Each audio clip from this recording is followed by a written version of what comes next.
పరంగా మరి ఒక మంచి కొటేషన్స్ మాత్రం దీంట్లో పొందుపరచడం జరిగింది అధ్యక్ష.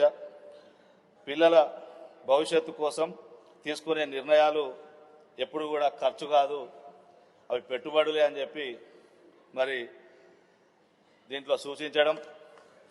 కానీ మరి ఇక్కడ ఉన్నటువంటి పరిస్థితి చూస్తే ఇటీవలనే ప్రభుత్వం ఒక విద్యా కమిషన్ వేసింది అధ్యక్ష. ఆ కమిషను మన ప్రభుత్వమే ఇచ్చినటువంటి కమిషను విద్యకు 18% నిధులు కేటాయించాలని సూచన చేసింది అధ్యక్ష. కాంగ్రెస్ పార్టీ కూడా తన మేనిఫెస్టోలో 15% నిధులు కేటాయిస్తామని మేనిఫెస్టోలో పొందపరచడం జరిగింది అధ్యక్ష. కానీ ప్రస్తుతం కేటాయించింది 26,674 కోట్లు, అంటే 8.2%.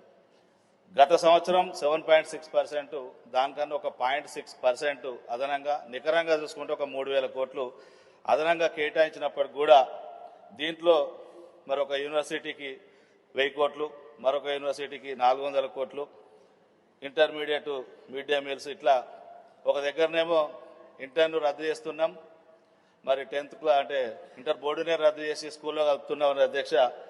మళ్ళీ ఇందులో బడ్జెట్లో మాత్రం జూనియర్ కాలేజీలలో మిడ్ డే మీల్స్ పెడతామంటున్నారు. ఎట్లాగో ఇంటర్ దీనిలో కలిపితే ఖచ్చితంగా మరి మిడ్ డే మీల్స్ పెట్టాల్సిందే స్కూల్ ఎడ్యుకేషన్లో అధ్యక్ష. మరి ఏదేమైనా కూడా విద్య మీద పెట్టుబడి పెడితేనే భవిష్యత్తు అనేది ఉంటుంది అధ్యక్ష. దాంట్లో కొటేషన్ కూడా మన బడ్జెట్ ప్రసంగంలో ఉంది. సమగ్ర అభివృద్ధి అంటే అది విద్య ద్వారానే వస్తుందని చెప్పి మరి పేర్కొనడం జరిగింది. జ్యోతిబా పూలే